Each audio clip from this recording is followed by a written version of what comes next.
Well, welcome back from the break and welcome to the Community Connections portion of the Amarillo's Most Wanted TV program. Now, with me is our third guest in Community Connections, and it's Judy Wilson from the Greater Crofton Chamber of Commerce. Judy, welcome to the show. Hello, thanks for having me. Great to have you on board with us. Let's talk about the Greater Crofton Chamber of Commerce. Let's talk about some history. How long have you guys been around? Sure. Well, compared to some of the other chambers in the area, we're new kids on the block. We actually, this year marks our 20th anniversary. Very good. So we're relatively new. And from what I understand is the way our chamber came together, there were some, as other chambers, some businesses that wanted to get together and form some support for one another and provide service to the community. And the catalyst was Route 3. There were rumblings and rumors about Route 3 becoming a freeway. And so this chamber developed, and with the involvement of some concerned citizens, they rallied, and Route 3 is busy, but it's not a freeway. Very good. So it ends up being a voice for the community, not only business, but for the residents as well. Absolutely, absolutely. Very good. How many members do you guys have now after 20 years? After 20 years, I'm really proud of our chamber. We have 250 members, and we're growing. We've got terrific leadership with our president, Bob Carr. Our board of directors, everyone on board is there to provide service to our chamber members.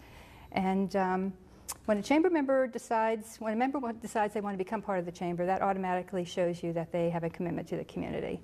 And then in return, there's a lot of perks to being a chamber member. What are some of those perks? Some of the perks. Right away, they develop a link between the businesses and the community. They develop links between the community organizations. They develop links between the elected officials, county, state, and even federal. So that's one piece. They then have resource and contact information that they maybe didn't have prior to becoming a chamber member. We have, as do the other chambers, we offer at least once and sometimes twice a month networking opportunities. Call them after-hours mixers, and businesses open their doors, and in a very casual, unstructured way, we come together and just do some mingling and networking and sometimes business card exchanges, but it's very casual. And I like this. I've been to a couple of those. You have. And it's neat because everybody gets to go around and say, here's my business, here's what we do, and if you want to talk to me. And it's great, especially if you have new businesses, and this goes for all the chambers.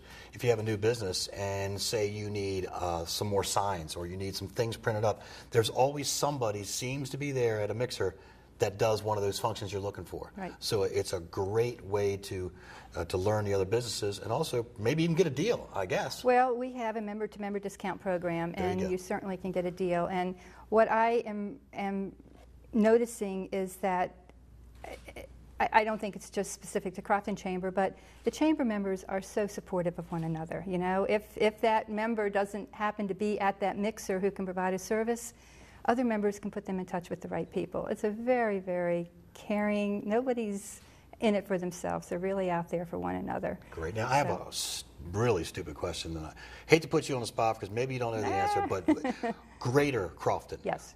What is the Greater? Where does that come from? Well, at one point, I think we were Crofton Chamber. And then we realized as Crofton was growing, there were businesses that were coming on board too. And if we changed the name Greater, that allowed a much greater radius of other businesses to come on board. So